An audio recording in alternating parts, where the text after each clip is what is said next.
ह्या बिया 50हून अधिक व्हरायटीच्या आहे.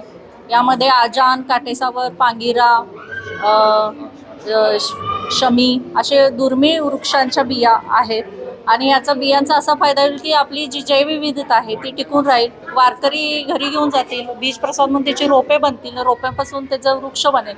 आणि शेतीचा बांध असेल किंवा त्यांच्या दारी ते वृक्ष लावतील. आणि विठूच्या नावाचा हा वृक्ष म्हणजे विठ्ठल वृक्ष हा त्यांच्याकडे स्थापित होईल.